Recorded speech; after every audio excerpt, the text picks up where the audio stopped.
말씀 같이 봅시다. 오늘 살펴볼 말씀은 마가복음 14장 43절부터 52절입니다. 이제 한 목소리로 같이 읽읍시다. 시작. 예수께서 말씀하실 때 곧 12 중에 하나인 유다가 왔는데 대제사장들과 서기관들과 장로들에게서 파송된 무리가 검과 뭉치를 가지고 그와 함께 하였더라.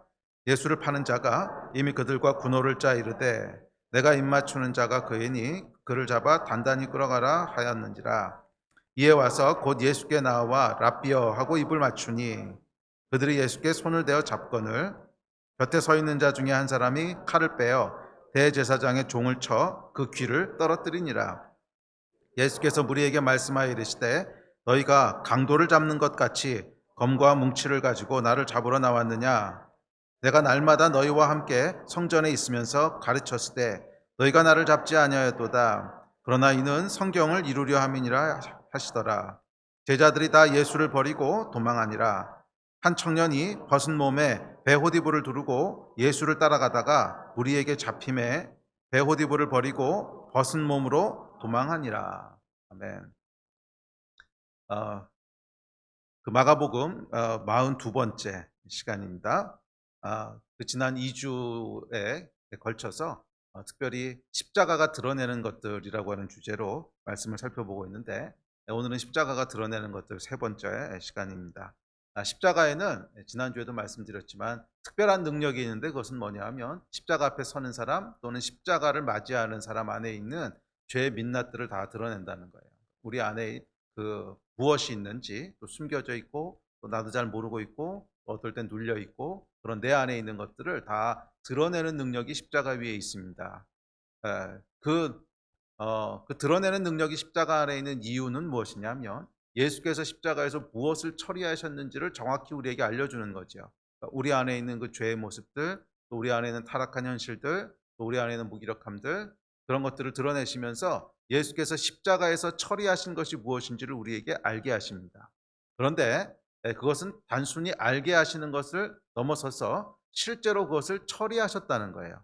우리 안에 있는 죄들 또 우리 안에 있는 어떤 연약함들 그것을 실제로 다 처리하셔서 더 이상 그 죄의 영향과 그 연약함들의 영향 아래 살지 않을 수 있도록 해방하셨다는 거예요. 그래서 로마서 8장에 보면 복음 안에서 우리가 해방되었다 그랬죠. 예수 안에 있는 자들에겐 결코 정죄함이 없나니 죄와 사망의 법에서 우리를 해방하였습니다. 십자가에서 드러내는 것들은 그래서 축복입니다. 우리가 십자가를 맞이할 때 드러나는 것들이 있는데 그 드러나는 것들은 사실은 아주 당황스러운 것들입니다. 아니 내 안에 이런 게 있었어? 그 죄의 모습들, 타락한 현실들, 내 안에 있는 이기적이고 추악하고 막 이런 모습이 드러나면 당황스럽죠. 당황스러워서 어떻게든지 그걸 무마하려고 막 이리저리 당황해서 뛰어다니게 되는데 아니요, 그럴 필요 없습니다. 그렇게 드러내는 것들은 뭐예요? 감사한 거예요. 그 드러내신다고 하는 것은 그 부분들을 처리하신다는 뜻이에요. 물론 우리 모르게 하나님께서 다 처리하실 수도 있지만 인간은 인격적인 존재이기 때문에 특별히 우리 내면 안에 있는 깊은 내적이고 영적인 문제들은 내가 인식하지 못하면 처리했어도 누릴 수가 없습니다. 그래서 하나님께서 우리 안에 처리된 것들을 우리가 다 누리고 더 이상 죄에 종된 것이 아니라 해방된 자로 살아갈 수 있도록 그렇게 해방시키시기 위해서 우리 안에 드러내시는 거예요. 그래서 여러분 안에 십자가로 인해서 드러나는 것들이 있다면 당황하시지 마시고 그것을 오히려 축복으로 취하십시오. 그 죄와 사망의 법으로부터 저와 여러분을 해방하신 것이 십자가의 능력이고 은혜인 줄 믿습니다. 자, 그래서 오늘도 이제 드러내는 것들, 십자가가 드러내는 그 이야기는 은혜지요. 우리 안에 처리하시는 것들에 대해서 해방시키시는 것들을 살펴볼 텐데 자, 오늘 본문에 보시면 크게 두 부류의 사람이 등장합니다. 쉽지요. 첫 번째는 예수를 잡으러 온 부류가 있고 두 번째는 예수를 따르면서 지키려고 하는 부류가 있습니다. 그들은 물론 제자들이죠. 그래서 잡으러 온 대제사장의 종들과 유다가 있는 반면에 또 예수를 지키려고 하는 그 부류가 있습니다. 그런데 이제 흥미로운 것은 뭐냐면 십자가가 다가오게 되자 이 두 부류의 사람들이 드러내는 민낯은 동일하다는 거예요. 동일하다는 무슨 얘기냐면 예수를 그러니까 대적하고 잡으려 왔던 사람들에게서는 죄가 드러나고 지키려고 하던 사람들에게서는 의로움이 드러나는 것이 아니라는 거예요. 두 부류의 사람들이 있는데 한 부류는 예수를 잡아 죽이려는 사람이고 한 부류는 예수를 지키려는 사람이에요. 그런데 딱 십자가 앞에 서자 두 부류 안에서 드러나는 것들은 두 부류 다 부정적인 모습들이에요. 죄와 연약함과 이런 모습들이지, 한 부류, 그러니까 예수를 대적했던 부류에서는 막 추악한 죄들이 드러나고 예수를 지키려던 부류에서 막 의로움이 드러나고 이렇지 않다는 거예요. 이것이 여러분 타락한 인간의 현실이에요. 인간 안에는 어떠한 의로움도 나올 수 있는 게 없다는 거예요. 비록 우리가 예수 편에 선다고 할지라도, 예수 편에 선다고 하는 것은 뭐예요? 예수가 옳은 분인 것 같아, 나는 예수의 한 말에 동의해, 이렇게 해서 우리가 지적으로 동의하고 예수 편에 선다고 할지라도 여전히 우리 안에는 뭐가 있다는 거예요? 죄와 추악함들이 있다는 거예요. 예.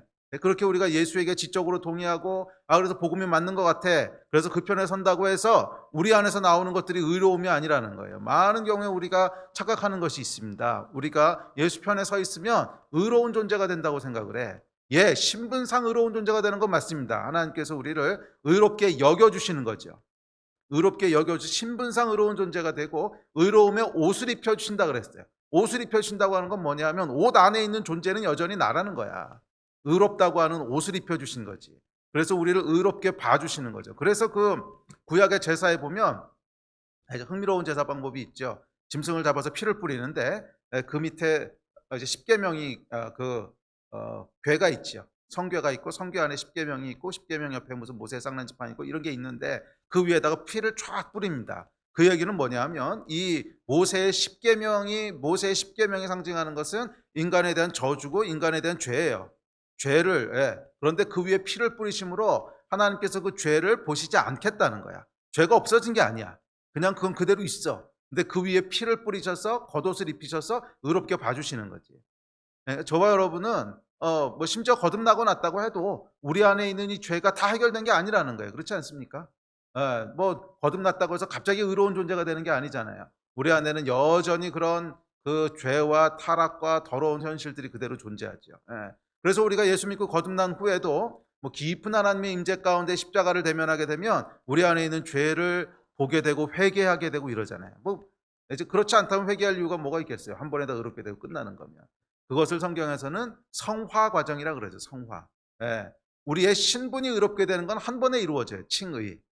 그렇지만 우리 안에 있는 죄의 현실들이 하나씩 하나씩 다루어지는 것은 한꺼번에 되는 게 아니에요. 오랜 시간이 걸리고 어쩌면 우리가 이 땅의 삶을 다 마치고 영화롭게 될 때까지는 끝나지 않아요.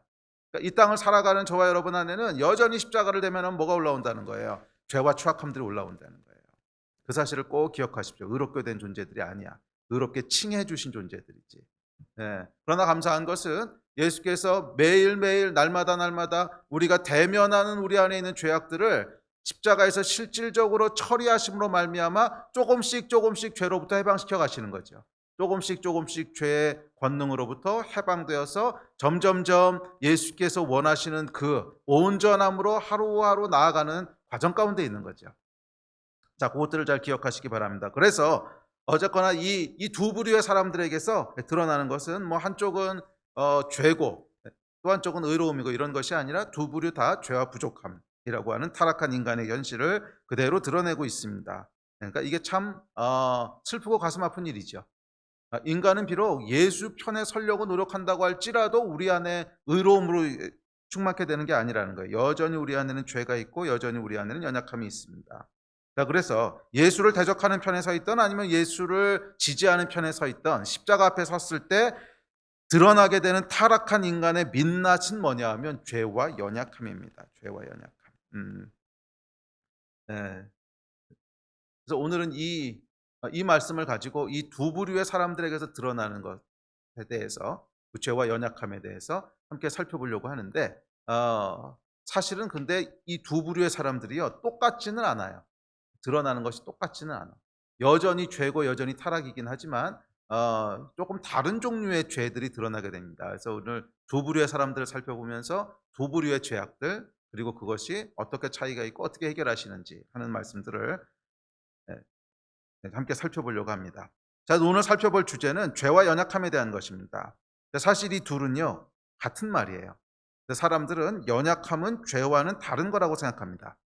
연약한 거라고 하는 거는 그냥 연약해서 못한 거지 악의적으로 죄를 지은 건 아니잖아요. 그저 연약하고 좀 능력이 부족한 것 뿐이지 그렇게 정당화시키고 싶어 합니다. 그런데 여러분, 성경에서 얘기하는 죄가 무슨 뜻입니까? 히브리어로 죄는 하타라는 말인데, 이 말의 뜻은 뭐냐면 표적에서 벗어나다, 기준에 미치지 못하다, 이런 뜻이에요. 그러니까 성경이 원래 얘기하는 죄는 뭐냐면 막 악의적인 뭐를 가지고 거짓말하고 살인하고 그런 것을 죄라 그러는 게 아니고 그것은 죄의 결과일 뿐이고, 성경에서 얘기하는 죄의 본질은 뭐냐면 기준에서 벗어난 것, 표적에서 벗어난 것, 기준에 미치지 못한 것, 그것이 성경이 얘기하는 죄라는 거예요. 그래서 원래 성경이 얘기하는 죄는 뭐냐면 하나님이 창조하신 인간의 원형이 있어. 원래 모습이 있고 그렇게 하나님이 창조하셨는데 죄로 말미암아 거기에 미치지 못하게 된 거야. 원래 우리를 창조하신 그 온전한 모습에 미치지 못하게 된 거야. 원래 하나님이 창조하신 그 관역에서 벗어난 거예요. 기준에서 벗어난 것. 그것을 죄라고 얘기합니다. 죄. 그렇기 때문에 여러분, 연약함이라고 하는 것은 당연히 죄고 죄의 결과고 또는 죄된 상태에 포함된다는 거예요. 이해가 되십니까? 예. 자, 그래서 로마서 3장 23절에 보면 이렇게 얘기합니다. 시작. 모든 사람이 죄를 범하였음에 하나님의 영광에 이르지 못하더니, 이게 정확히 그 얘기예요. 하나님의 영광이라고 하는 것은 하나님께서 정해놓으신 인간의 어떤 온전한 모습, 그러니까 그걸 영광이라 그러는 거죠. 하나님이 창조하신 인간의 온전한 모습, 그 영광에 죄를 범했기 때문에 모든 사람이 죄를 범해서 누구도 그 영광에 이르지 못했다는 거야. 기준에 미치지 못했다는 거야. 그게 여러분 죄입니다. 자, 그래서 이 죄는 여러분 구체적으로 두 종류의 모습으로 나타나는데, 첫째는 하지 말아야 할 것을 하는 죄가 있고요. 둘째는 마땅히 해야 할 바를 하지 못하는 죄가 있어요. 이 두 종류의 죄로 분류가 됩니다. 하지 말아야 될 것을 하는 죄가 있고 해야 할 것을 하지 않는 죄가 있다는 거예요. 그래서 십계명도 보면 그 죄가 크게 두 개로 분류가 됩니다. 하지 말아야 될 것을 범하는 죄가 있습니다. 뭐 예를 들면 살인하지 말라, 도둑질하지 말라, 뭐 간음하지 말라, 이것은 하지 말라 그러셨는데 악의를 가지고 그것을 범하는 죄예요.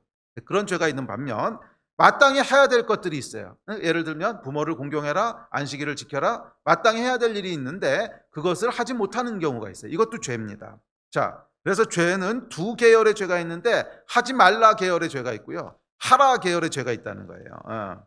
그런데 하지 말라 계열의 죄와 하라 계열의 죄는 조금 다릅니다. 하지 말라 계열의 죄를 범하는 것은 보다 적극적이고 악의를 가지고 범하는 죄예요. 분명히 하지 말라 그러는데 싫어, 난 할 거야. 그러니까 그 마음에 뭐가 있는 거예요? 반항하는 마음, 반역하는 마음, 악의를 가지고 하지 말라 그런 것을 넘어가는 거예요. 그래서 이것은 적극적이고 악의적인 죄입니다. 그런데 이 하라 계열의 죄는 꼭 악의적인 마음만 있어서 짓게 되는 건 아니에요. 그러니까 물론 악의적으로 짓는 경우도 있어요, 이것도. 그렇지만 꼭 그렇게 짓게 되는 것만은 아니에요. 우리의 연약함 때문에 범하게 되는 수도 있다는 거야. 마땅히 해야 될 바가 있는데 하다 보니까 놓쳤어. 그럴 수 있잖아요. 또 마땅히 우리가 그렇게 해야 되는 건 아는데 너무 연약해가지고 우리가 막 정신이 없어서 아니면 몸이 아파서 막 그래서 못할 수도 있잖아. 그러니까 근데 하지 말라 계열은요, 몸이 약해서 하지 말라를 범하지는 않아요. 몸이 약하면 차라리 못하고 말지. 거짓말하고 살인하고 이러는 건 몸이 너무 건강해서 하는 거지 연약해서 짓는 죄가 아니야. 이것은 반역하고 반항하는 마음으로 악의를 가지고 제가 넘어가는 것이지. 그런데 하라 계열의 죄는 조금 다르다는 거예요. 이것도 악의를 가지고 넘어가는 경우도 있어요. 그렇지만 또 어떤 경우는 꼭 그렇게 반역하고 악의적인 마음 이런 건 아니지만 그냥 연약해서 짓게 되는 경우가 있어요. 그렇죠? 연약해서 할 수 없이 뭐 내 마음은 그런 건 아닌데 육체의 연약함 때문에 그냥 넘어가게 되는 죄. 자, 이런 죄가 있다는 거예요. 자, 근데 어찌되었던 이 둘 모두 하나님이 원래 창조하신 원형의 모습에 미치지 못하는 거야. 원래 하나님이 이렇게 지으시지 않으셨다는 거예요. 원래 하나님이 우리를 반역적이고 악의를 가지고 선을 넘어가는 자로 짓지도 않으셨고, 또 마땅히 해야 될 바를 하지 못하는 무기력하고 연약한 존재로 짓지도 않으셨다는 거예요. 이것은 다 뭐의 영향이라는 거예요? 로마서에 보면 죄를 범하였기 때문에 나타난 일이라는 거예요. 죄를 범하였음에 하나님의 영광에 이르지 못하더니, 죄로 인한 죄의 결과, 또 죄된 상태이기 때문에 나타나는 상태라는 거예요. 그래서 예수님의 십자가 앞에서 드러나는 죄의 모습을 보면 이 두 종류의 죄가 다 같이 드러납니다. 그래서 죄와 연약함이라는 표현을 제가 지난주부터 계속 사용하는데, 죄라고 하는, 그러니까 이것을 따로 분류할 필요는 없어요. 다 죄예요. 근데 우리가 약간 구분을 하기 위해서 악의적인 죄만 드러나는 것이 아니라, 왜냐하면 죄라 그러면 자꾸 우리는 우리 컨셉의 죄를 생각하니까, 그러니까 성경적인 컨셉으로 그냥 죄가 드러난다 한마디만 하면 돼. 그런데 우리는 자꾸 우리 컨셉으로 생각을 하니까 조금 풀어 설명을 해주면, 우리가 생각하는 그런 악의적인 죄도 드러나지만 우리가 죄라고 생각하지 못했던 죄, 우리의 연약함도 함께 드러난다는 거예요. 그래서 십자가 앞에 서게 되면 죄와 연약함이 드러나게 됩니다. 그리고 오늘 등장하는 두 부류의 사람을 보면, 첫 번째 예수를 대적했던 사람들에게서 드러나는 죄는 대부분 어떤 종류의 죄예요? 하지 말라 계열의 죄야. 악의적이고 반역적으로 범하는 죄예요. 그런데 반대편에서 있던 예수를 지지하고 예수를 지키려고 했던 제자들에게 드러나는 죄는 악의적인 죄는 아니에요. 정말 그렇게 하고 싶은데 그냥 잘 안 되는 거지. 또 우리 안에 워낙 타락한 것들이 있기 때문에 그냥 나오게 되는 연약함이죠. 자, 이런 두 종류의 죄가,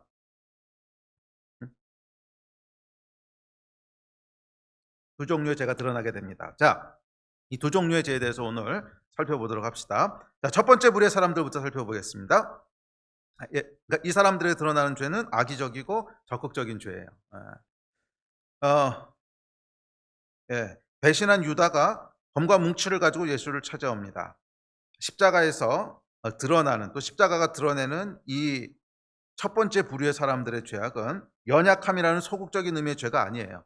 악의를 가지고 예수를 해치려고 하는 적극적이고 악의적인 죄입니다. 이제 그 중에 가장 먼저 드러나는 것은 불법입니다. 이들이 지금 예수를 잡으러 왔는데, 이 잡는 것 자체와 잡는 프로세스 전체가 다 불법이었다는 거예요. 이 사람들이 로마 군인도 아니고요, 대제사장의 부하들입니다. 대제사장의 부하들이 무슨 특별한 죄를 지은 것도 아니고 종교적인 이슈를 가지고 칼과 검을 가지고 체포하러 왔다. 이거 불법이죠. 당연히 불법입니다. 또 이것만 불법이었던 것이 아니라 이 재판 과정 전체와 십자가에 달려 돌아가시는 그 모든 프로세스가 다 불법이에요. 그러니까 이게 얼마나 불법이었냐면, 새벽 또는 아침에 체포되셨거든요. 그래서 십자가에 돌아가신 게 그날 12시야 날. 여러분 말이 됩니까? 이렇게 진행되는 재판 보신 적 있으세요? 그러니까 이 재판도 없었다는 거예요. 재판을 하려면 적어도 증인들 얘기도 들어봐야 되고, 그것이 진짜인지 아닌지 판단도 해야 되고, 보통 몇 개월씩 걸리잖아 우리나라에서도. 근데 이 당시가 아무리 원시사회였고 아무리 고대사회였다고 해도, 아니 몇 시간 만에 어떻게 재판을 끝내고 십자가에서 사형을 처형합니까? 이것은 전체가 다 불법인 거예요. 당연히 증인도 불러다가 물어봤어. 모세의 율법에 의해도 증인들을 다 부르고 적어도 3명의 이상의 증인을 취하고, 이 증인에 대한 법들이 다 있거든. 하나도 그렇게 하지 않았어요. 그리고 나온 그 증언들을 보면 사실은 예수를 죽여야만 할 중죄인이라고 하는 증언이 하나도 나온 게 없었어. 하나도 나온 게 없었거든요. 그런데도 불구하고 그냥 바로 직결 처분해서 십자가에 매달아 죽입니다. 그래서 이게 재판 과정부터 시작해서 완전히 날치기예요. 완전히 날치기이고, 그러니까 심지어 군사 재판에서 찾아보기 힘든 그런 날치기, 속전속결로 행해진 불법입니다. 자, 그래서 이 십자가 앞에서 드러나는 죄의 민낯 중에 하나는 불법이라는 거예요. 불법이 행해진다는 거예요. 우리 안에 불법이 행해진다는 거예요. 근데 여러분이 불법이라고 생각하면 우리는 이거 나쁜 놈들이지 이렇게 생각하지만, 우리 안에도 여러분 십자가 앞에 서게 되면 수많은 불법들이 있는 것을 보게 됩니다. 이 타락한 인간은 말이에요, 힘을 가지게 되면 반드시 뭘 하냐면 불법을 행해요. 타락한 인간은 힘을 가지게 되면 반드시 불법을 행해요. 여러분들이 나는 그래도 불법은 행하지 않아야 하는 이유는 뭐냐면 힘이 없어서 그런 거예요. 이걸 착각하지 마셔야 돼요. 힘이 없어서 그런 거예요. 그래서 보통 여러분, 이 절대 권력은 절대 타락한다 그러잖아. 그래서 권력을 가지게 되면 이상한 현상들이 일어나는데, 권력이 없었을 땐 너무 착하고 온순하던 사람들이 권력을 가지게 되면 자꾸 이렇게 슬금슬금 불법을 행해요. 그렇죠? 슬금슬금 특권층이라 그래가지고 불법을 행하고, 원래 그렇게 하면 안 되는 건데 그렇게 하고 막 이러죠. 그리고 그런 기간이 오래 지나다 보면 그걸 또 당연하게 생각해. 그래서 요즘 가장 유행하는 게 내로남불이라고 그러거든. 내로남불. 아니 그 딴 사람들이 했을 때는 그게 뭐 중죄라 그러고 막 죽일 놈이라고 그러다가, 자기들이 그런 힘을 갖게 되면 그건 당연한 거라고 생각을 하는 거야 이게. 근데 이게 어떤 한두 사람의 얘기가 아니라 그냥 인간이 원래 그런 존재라는 거예요. 인간이 불법을 행하지 않는 이유는 힘이 없어서 그런 거예요. 여러분들이 착한 이유는 힘이 없어서 그런 거예요. 불법을 행할 만한 힘이 없으니까 착해 보이는 거지, 힘을 가져봐 그래도 착한가? 힘을 가지면 절대 착하지. 나는 다를 거예요. 아니요 여러분, 인류 역사상 한 번도 예외 없었던 정말 진리가 뭐냐면 절대 권력은 절대 타락한다는 거잖아. 그렇지 않은 예가 한 번이라도 있었습니까? 없었어요. 아무리 위대하고 아무리 착하고 아무리 인성이 어떤 왕이라고 할지라도 절대 권력을 갖게 되면 100%다 타락했어. 왜? 인간의 현실이거든. 인간은 여러분 힘을 가지면 반드시 불법을 행하게 됩니다. 왜냐하면 우리 안에 뭐가 있냐면 인간은 할 수만 있다면 자기 하고 싶은 대로 하는 존재이기 때문에 그래요. 할 수만 있다면 자기 하고 싶은 대로 하는 존재이기 때문에 그래요. 그 일로 인해서 주위 사람들이 어떤 피해를 받게 되고 우리 사회가 어떻게 나빠지고 그런 것보다 내가 그냥 하고 싶은 대로 하고자 하는 욕망이 훨씬 큰 게 인간이야. 훨씬 큰 게 인간이에요. 예. 뭐 주위 사람들에 대한 배려, 뭐 우리 사회가 더 나은 사회를 가야 되지. 아이, 그건 개나 주라 그래. 그거는 여러분 인간의 본능이 아니에요. 인간의 가장 밑바닥에는 뭐가 있는 거예요? 내가 하고 싶은 대로 하고 싶은 게 있는 거예요. 내가 하고 싶은 대로. 예.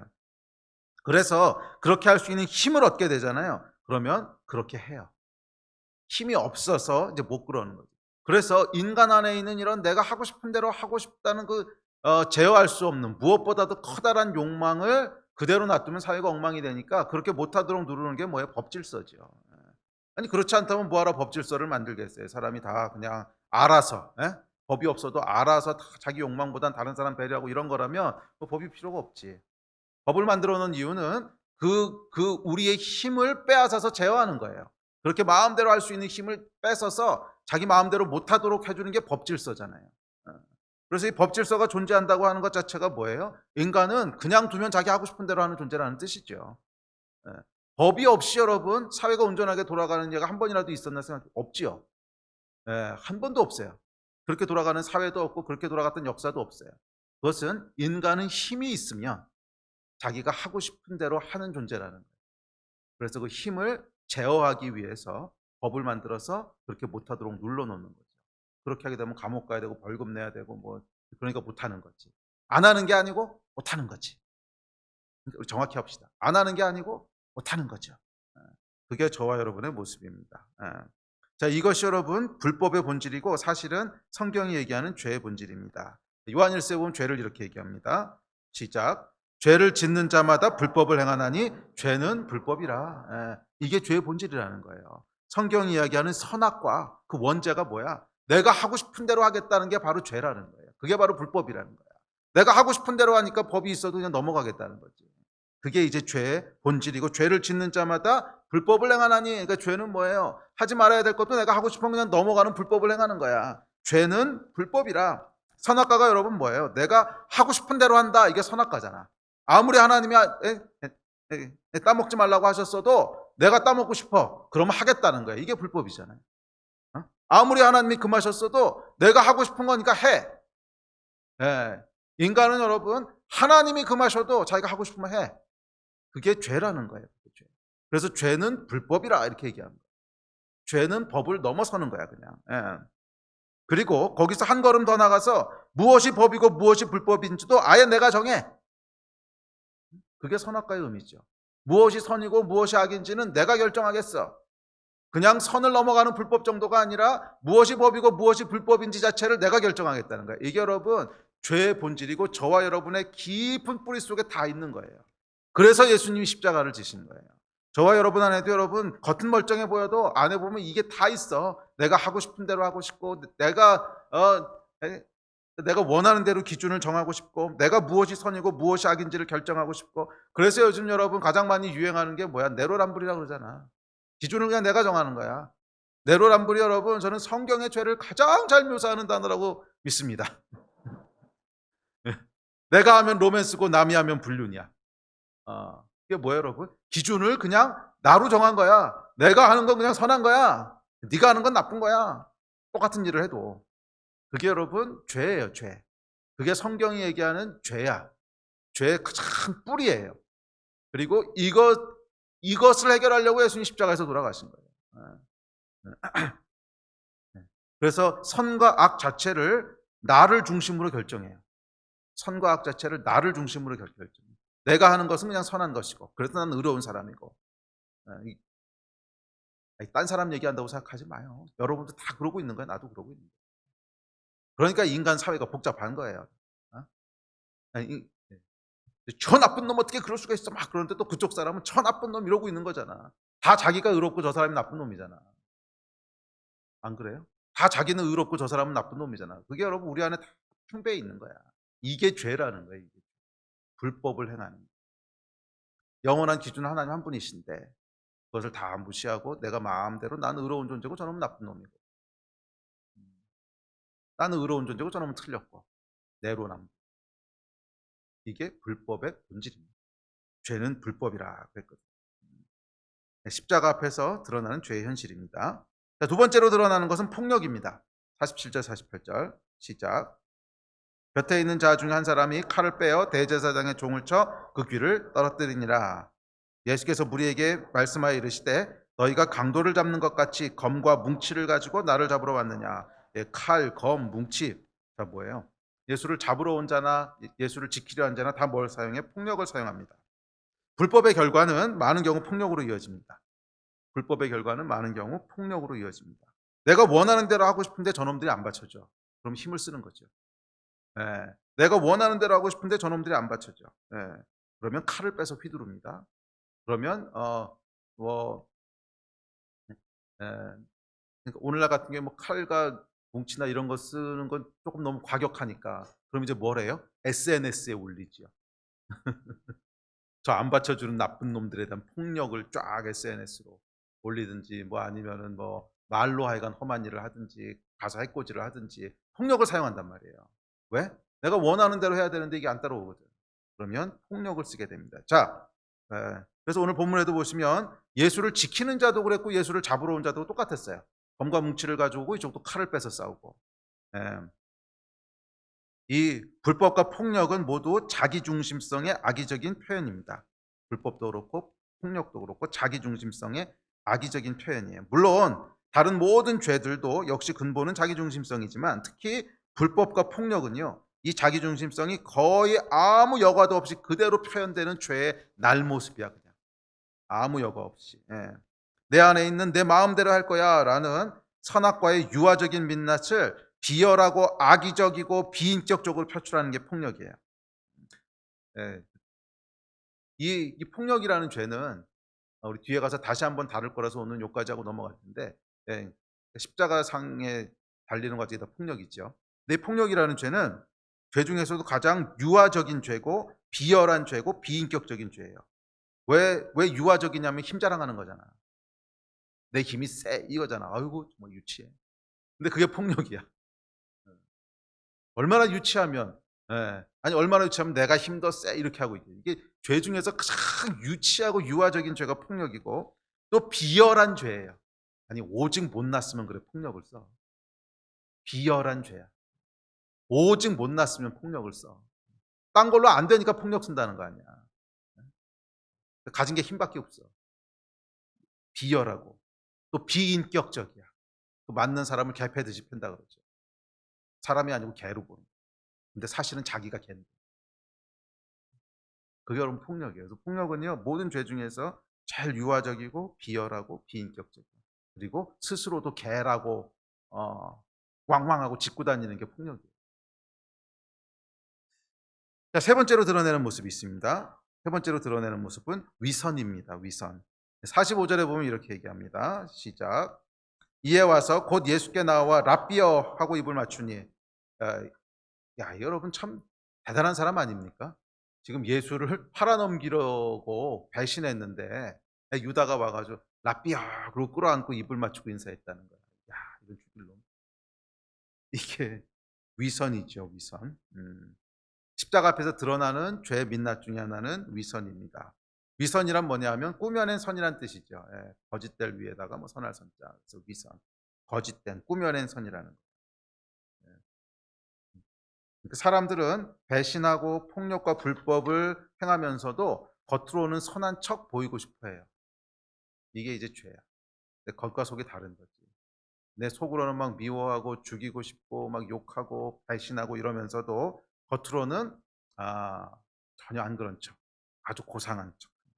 그래서 이 불법과 폭력이 아까 유아적이고 비열하고 비인격적인 죄라면 위선은요 역겨운 죄. 위선을 보고 있으면 역겹지 않습니까?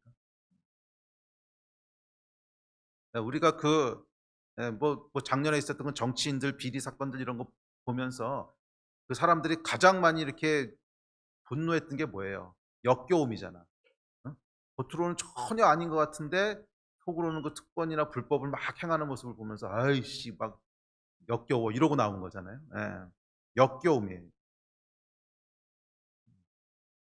그 폭력이 유아적이고 비열한 죄의 모습이라면 위선은 역겨운 죄의 모습입니다. 예. 그래서 위선이란 속으로 생각하는 것과 겉으로 행동하는 것이 다른 거예요. 예. 그래서 사람들은 불법적인 죄를 보면 분노가 올라오고요. 폭력적인 죄를 보면 두려움이 올라오는데 위선적인 죄의 모습을 보면 역겨움이 올라옵니다. 그만큼 위선이라고 하는 것은 더럽고 추한 거예요. 차라리 내 안에 그러니까 욕심이 있으면 있다. 또 열등감이 있으면 열등감이 있다. 교만하면 나는 교만하다. 드러내고 말하는 것이 훨씬 낫습니다. 훨씬 나아요.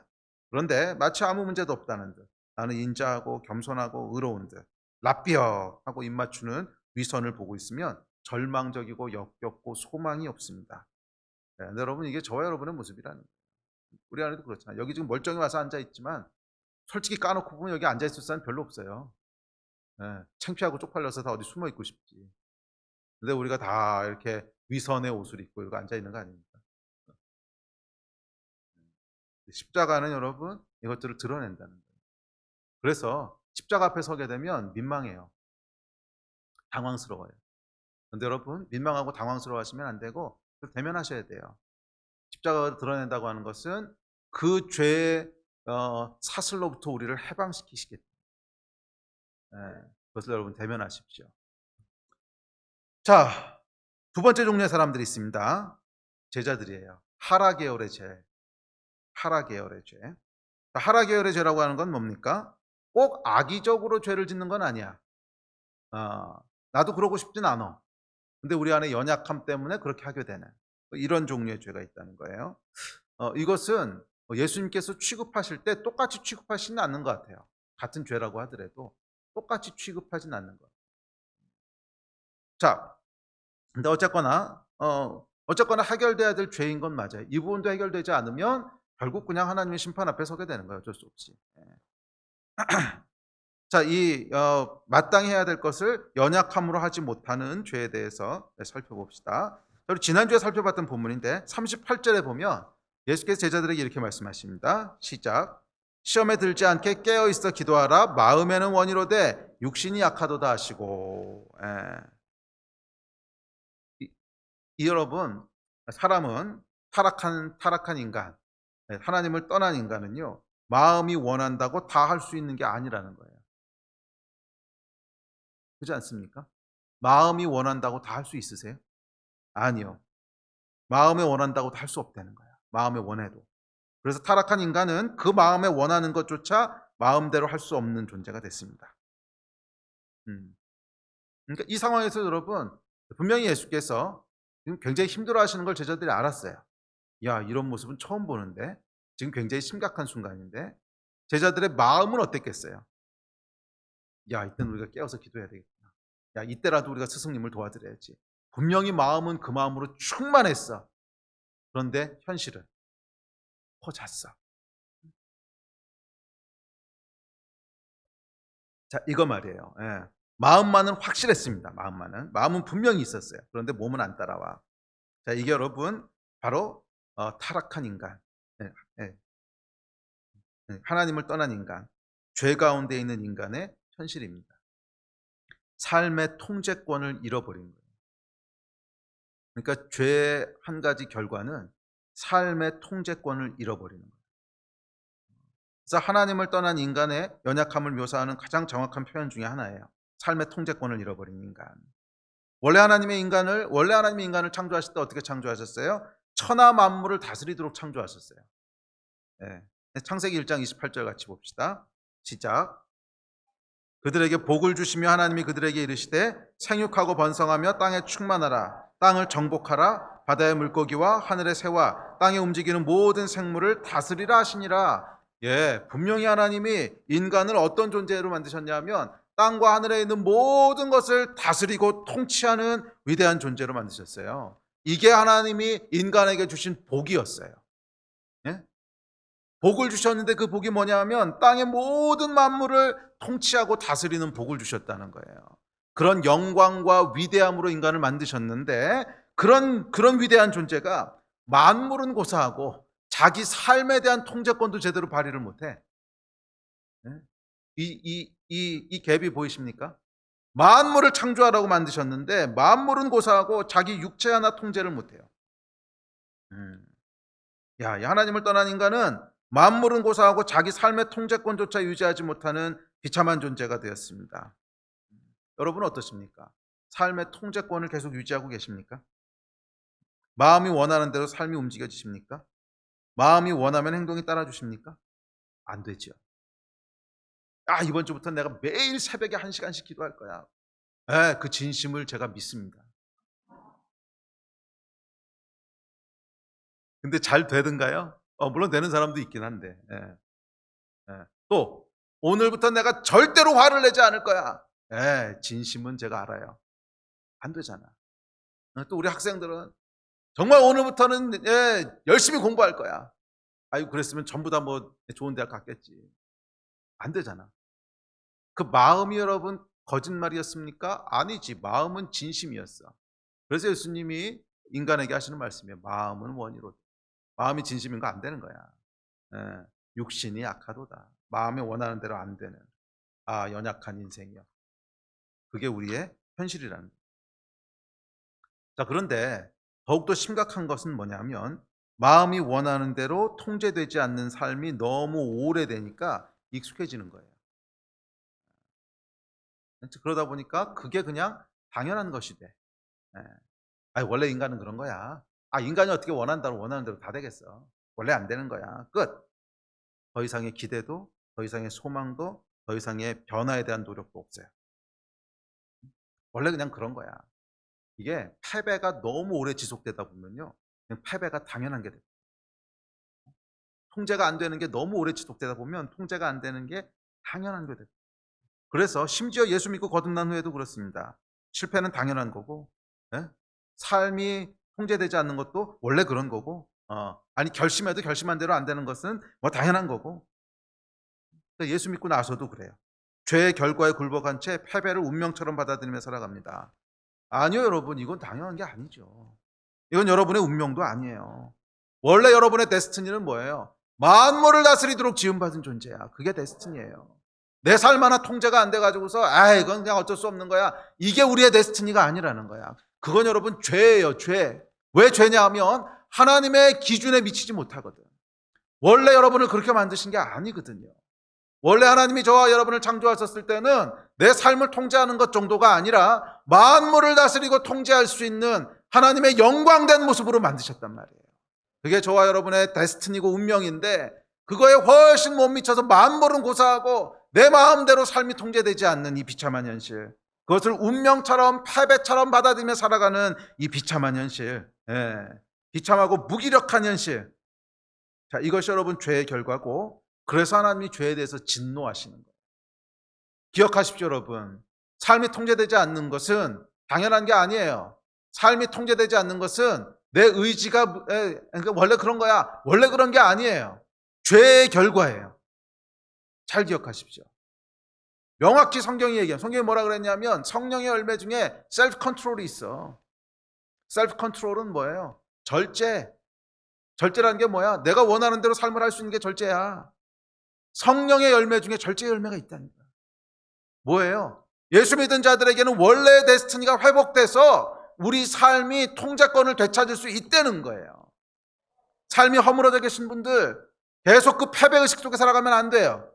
당연한 것으로 여겨서도 안 돼요. 삶이 세워질 수 있어요. 성령 안에서 열매 맺어가면 삶이 세워질 수 있어요. 우리 삶이 변화될 수 있어요. 그 기대와 소망을 다시 붙잡아야 되는 거예요. 삶이 컨트롤 안 된다고 이건 어쩔 수 없는 거야, 그냥 넋 놓고 있으면 그냥 영원히 그렇게 사는 거야. 그건 여러분 거짓말이라는 거예요. 사단의 거짓말. 그렇지 않다는 거예요. 성령 안에서 우리는 삶의 통제권을 되찾아올 수 있어요. 셀프 컨트롤, 내 삶을 컨트롤할 수 있다. 삶의 통제권을 가져올 수 있다, 이런 말이잖아요. 우리는 주 안에서 거룩한 소원들을 이루어갈 수 있고 주 안에서 거룩한 열망들을 실행해 갈 수 있고 그렇게 만들어진 존재예요. 다시 여러분 소망을 잡으셔야 돼요. 다시 기대를 잡으셔야 돼요. 물론 하루아침에 되는 건 아닙니다. 성령의 열매라 그랬어요. 열매는 오래 걸리는 거예요. 씨를 심었다고 다음날 열매 먹는 건 아니잖아요. 씨를 심었으면 어떤 거는 1년, 어떤 건 5년씩 걸려야 열매가 맺어요. 시간이 걸리는 건 사실이지만 소망을 포기하면 결과는 없어요. 계속 소망을 가지고 기대를 가지고 취하셔야 돼요. 그랬을 때 결국 열매를 보게 될 줄로 믿습니다. 자, 두 번째로 나타나게 되는 그 죄, 제자들에게 나타나는 연약함으로 인한 죄의 모습은 무기력함과 그로 인한 비참함입니다. 50절에 보면 이렇게 얘기합니다. 시작. 제자들이 다 예수를 버리고 도망가니라. 위기 앞에서의 무기력합니다. 삶을 파괴하고 망가뜨리는 위기가 닥쳤는데 아무것도 할 수 있는 게 없어. 그리고 이 무기력함은 비참한 것을 동반합니다. 얼마나 비참했겠어요? 네? 바로 조금 전에 뭐라 그랬어요? 제가 죽는 곳까지라도 주님 도망가지 않겠습니다. 생명 바쳐 따르겠다고 했는 예수를 버리고 도망하는 거야. 이 제자들의 마음이 복잡하지 않았겠어요? 복잡했을 겁니다. 네? 첫째는 아무것도 할 수 없다는 절망감이 있었을 거고, 또 도망가고 나서 잠깐 정신 들고 보니까 감싸 내가 뭘 한 거지? 자책. 네, 그러고 나니까 또 뭐야? 나는 정말 쓰레기 같은 존재야. 비하. 네, 비참합니다.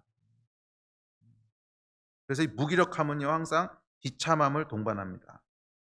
다른 사람들 앞에서 비참한 것이 아니라 스스로의 모습이 비참해요. 내가 혐오스럽고 내가 싫고 막 그런 거죠. 이 쓰리고 아픈 모습이 십자가가 드러내고 있는 인간의 연약한 현실입니다. 그리고 감사한 것은 이것을 드러내셨다는 거예요. 왜? 십자가에서 처리하시려고. 십자가에서 처리하시려고. 그러면 여러분 우리 안에 죄가 드러날 때 이것이 적극적인 죄든 소극적인 죄든 뭐 연약함이든 드러날 때요 그것을 피하고 도망가면 안 돼요. 감사하셔야 돼요. 왜? 지금 처리하시려고 드러내신 거예요. 근데 우린 이런 순간이 오면 계속 방향을 잘못 잡아. 그래서 자책하고 비하하고 절망하고 이건 아무 도움이 안 됩니다. 자책하고 비하하고 절망해가지고 어쩌겠다.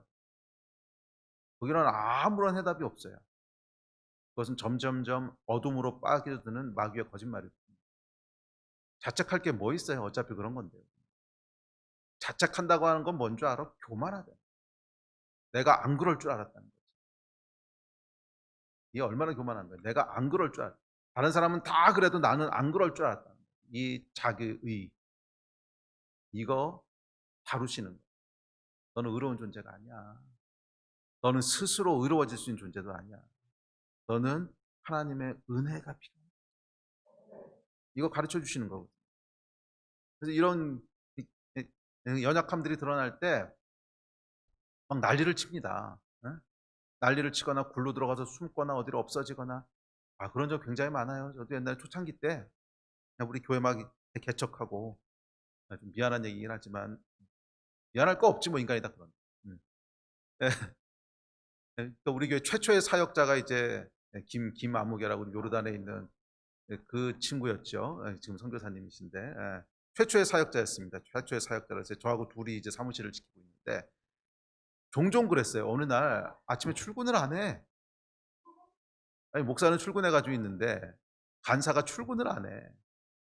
어떻게 된 거지? 전화를 했는데 전화도 안 받아. 한 3일을 전화를 안 받아요. 예. 이게 뭔가가 이렇게 그 좌절이 오잖아요. 그러면 굴 속으로 숨는 스타일이에요. 없어져 버려 그냥.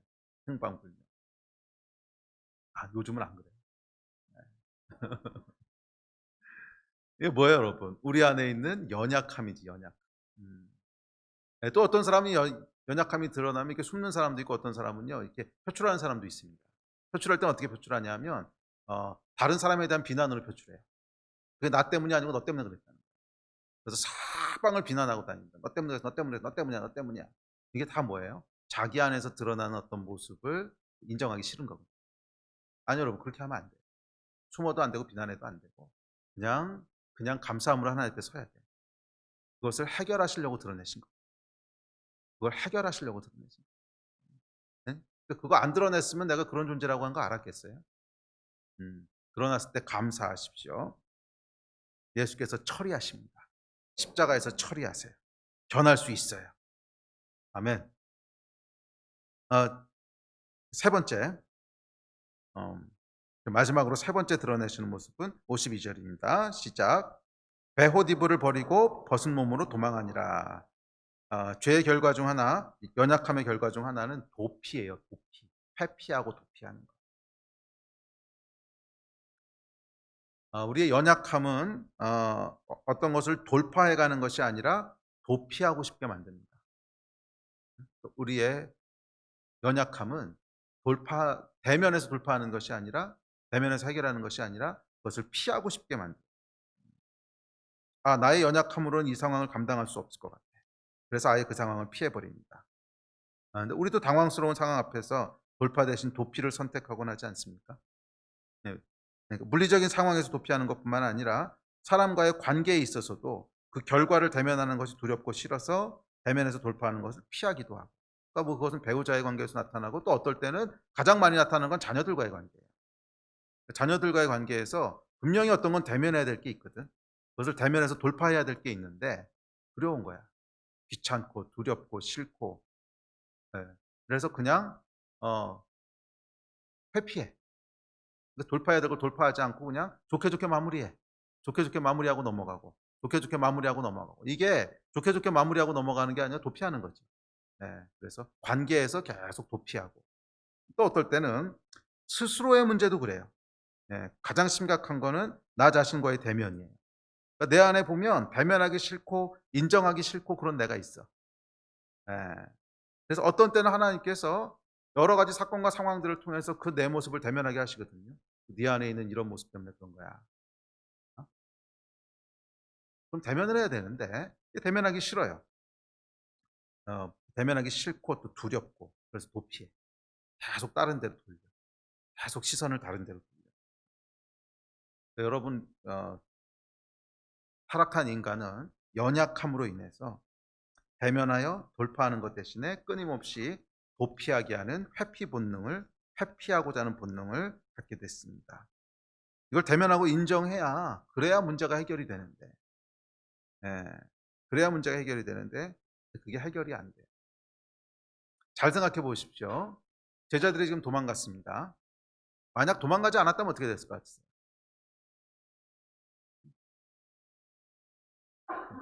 도망가지 않았다면 예수와 함께 십자가에 달렸을 것 같으세요? 천만에. 전혀 예수님은 그 계획이 아니셨잖아. 십자가에서는 예수님만 달리시는 것이고, 제자들은 예수님의 뜻을 쭉 이어서 이제 사역을 할 사람들을 처음부터 계획하고 가셨을 거예요. 예. 그래서 도망가지 않았다고 할지라도 절대 잡혀 죽지 않았습니다. 분명히 예수님 지키셨어요. 어떤 방법으로든지. 그런데 왜 도망갔을까?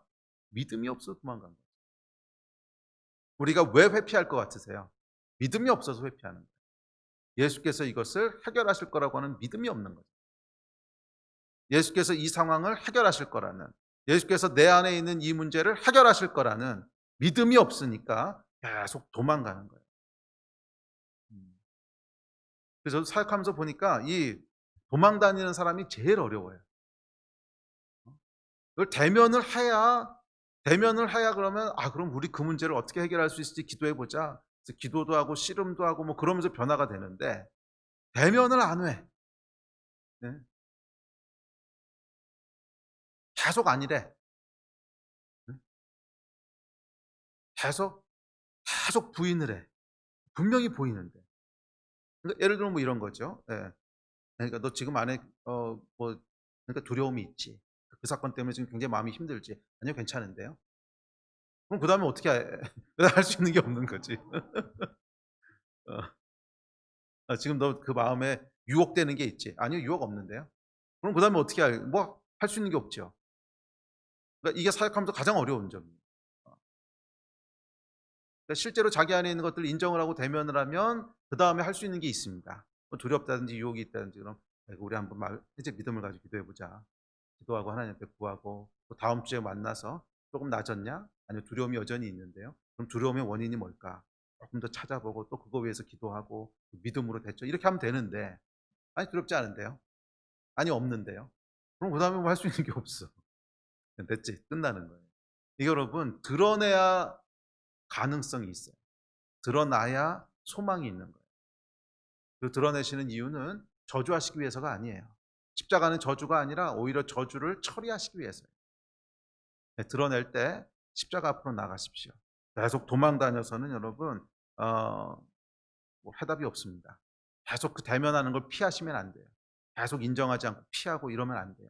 그것을 그냥 대면하고 인정하고 그랬을 때 십자가에서 처리되는 놀라운 은혜를 보게 될 줄로 믿습니다. 자, 이제 말씀을 마무리합시다. 우리 예배팀 나오십시오. 참 감사한 것은 왜 십자가가 이런 인간의 비참하고 쓰라린 연약함을 드러내냐 하는 거예요. 그렇죠. 십자가에서 무엇을 해결하신지를 알게 하시고 그리고 실질적으로 해결하시기 위해서 그렇게 하시는 거예요. 성경에 보면 이렇게 얘기합니다. 자, 시작. 예수께서 온 갈릴리에 두루 다니사 회당에서 가르치시며 천국 복음을 전파하시며 백성 중에 모든 병과 모든 약한 것을 고치시니 이는 선지자 이사야를 통하여 하신 말씀에 우리의 연약한 것을 친히 담당하시고 병을 짊어지셨도다 함을 이루려 하심이더라. 그러니까 예수께서 계속 병을 고치시고 연약한 자들을 도우셨다는 거예요. 근데 성경의 이 표현들을 여러분 찾아보시면 그냥 질병을 고치셨다고만 얘기하지 않아요. 꼭 이 표현이 같이 나와요. 병을 고치시고 약한 것을, 병을 고치시고 연약한 것을, 병을 고치고 약하신 것을 계속 같이 붙어 나와요. 그리고 거기에 대해서 뭐라고 말씀하시냐면 이는 연약한 것을 친히 담당하시고 병을 짊어지셨도다 함을 이루려 하시기 때문이라는 거예요. 예수께서 이 땅에 오셔서 하신 일들은 우리의 죄를 사하시고 우리의 연약한 것을 친히 담당하시는 거예요. 어디서? 십자가에서. 십자가에서 우리의 연약함과 또 우리의 병을 친히 짊어지시는 거예요. 이게 여러분 십자가입니다. 예수께서 십자가를 짊어지심으로 여러분을 죄뿐만 아니라 연약함에서도 해방하신 줄 믿습니다. 아멘. 그래 우리가 살다 보면 이런 연약함이 드러나는 순간이 있습니다. 뭐 많지요. 인간은 워낙 연약한 존재이기 때문에 하루에도 수십 번씩 있을 거예요. 그런 연약함이 드러나는 순간을 맞을 때가 있습니다. 오늘 본문의 제자들처럼 내 힘으로 감당할 수 없는 당황스러운 상황을 맞기도 하고 스스로 통제할 수 없는 능력 밖의 일을 대면하기도 하고 또는 대면하고 인정하기 싫은 내 모습을 마주봐야 되는 순간도 있어요. 자, 그런데 여러분 여기서 도망가는 것은 해답이 아닙니다. 도망가는 것은 선택이 아닙니다. 아무 도움이 되지 않아요. 오히려 그것들을 들고 십자가 앞으로 나가셔야 돼요. 십자가에서 처리하셨다 그랬어요. 짊어지셨다 그랬어요. 친히 연약한 것을 친히 담당하셨다 그랬어요. 십자가에서. 예수께서 십자가에서 처리하신 것은 단순히 원론적인 죄인의 신분만이 아니에요. 우리를 단지 의롭다 부르심받게 하시려고 하신 것이 아니라 죄와 사망의 권세에서 해방하였습니다. 로마서.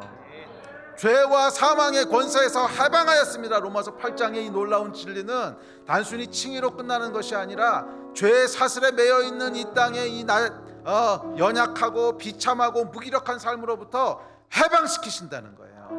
이게 여러분 진짜 십자가의 능력인 줄 믿습니다. 십자가가 여러분의 죄와 연약함을 모두 처리했다는 게 무슨 의미예요? 이제 여러분은 여러분의 삶을 통제할 수 있는 존재가 됐다는 뜻이야. 더 이상은 우리는 무기력한 존재가 아니라는 뜻이에요. 더 이상 우리는 두려워서 도피하지 않아도 괜찮다는 뜻이에요.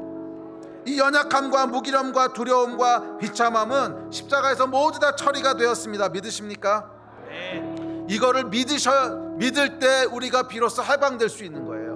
제자들이 여러분 도망가지 않고 그 자리에 있을 수 있었어요. 이 두려움과 이 당황스러운 순간을 돌파하고 극복할 수 있었어. 그런데 뭐가 문제였어요? 믿음이 없었어. 예수께서 처리하실 거라고 하는 믿음이 없으니까 도망가 버리고 말았어요. 물론 나중에 예수님께 다시 회복시키시긴 하지만 도망가는 것은 해결책이 아니라는 거야. 믿음을 가지고 예수 앞에 나아가야 돼요. 내가 비록 오랫동안 패배하고 오랫동안 할 수 없다는 생각, 오랫동안 무기력한 생각, 원래 마음은 원하는 대로 안 되는 게 당연한 거야. 이런 오랫동안 패배의식 속에 당연하다고 생각하며 살아왔던 것들을 여러분 이제 깨셔야 돼요. 깨셔야 돼요. 우리 새로워질 수 있습니다. 삶의 통제권을 다시 잡아올 수 있어요. 무기력하지 않을 수 있어요. 도망다니지 않아도 괜찮아요. 그것이 십자가에서 행하신 일이에요. 어떻게 했을 때? 도망가지 않고 십자가 앞에 나아갔을 때, 도망가지 않고 십자가 앞에 나아갔을 때, 그때 예수께서 우리를 죄와 연약함으로부터 해방하십니다. 이것은 여러분 우리의 힘이 아니에요. 은혜지. 우리의 힘이 아니야. 그분의 힘이지. 성령의 힘. 우리 안에 우리는 할 수 없어. 그런데 성령께서 거하심으로 예수 그리스도의 성령의 능력으로 말미암아 우리가 모든 것을 할 수 있다는 거예요. 그래서 예수께서 뭐라 그러셨습니까? 할 수 있거든이 무슨 말이냐? 믿는 자들에겐 능치 못할 일이 없느니라. 아멘. 이 말씀 여러분 믿으십니까? 할 수 있거든이 무슨 말이냐? 믿는 자들에게는 능치 못할 일이 없느니라. 이 얘기를 들었던 그 대상도 여러분 불가능한 상황 가운데 나온 거였어. 해결할 수 없는 상황 가운데 예수님 앞에 나온 거였어. 예수님께서 뭐라 그러세요? 할 수 있거든이 무슨 말이냐? 너는 더 이상 연약하고 무기력한 존재가 아니야. 나의 영이 너희 안에 거할 때, 나의 은혜가 너희 안에 거할 때 너희는 할 수 있다는 거예요. 삶의 통제권도 찾아올 수 있고, 더 이상 무기력하지 않아도 괜찮고 변화될 수 있다는 거예요. 변화, 달라질 수 있다는 거예요. 이것이 여러분 십자가의 복음인 줄 믿습니다. 이 복음이 새로운 힘이 되고 새로운 소망이 되고 새로운 변화가 될 줄 믿습니다. 자리에서 일어나서 같이 기도합시다.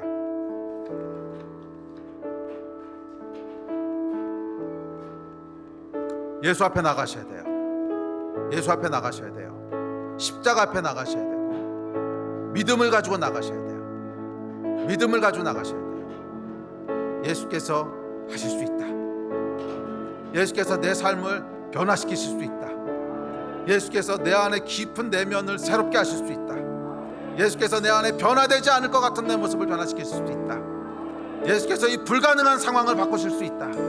예수께서 이 불가능한 일들을 가능케 하실 수 있다. 해결하시고 돌파하실 수 있다. 이 믿음이 있으셔야 돼요. 우리의 연약함과 우리의 죄와 우리의 질병들이 드러나게 되는 건 뭐예요?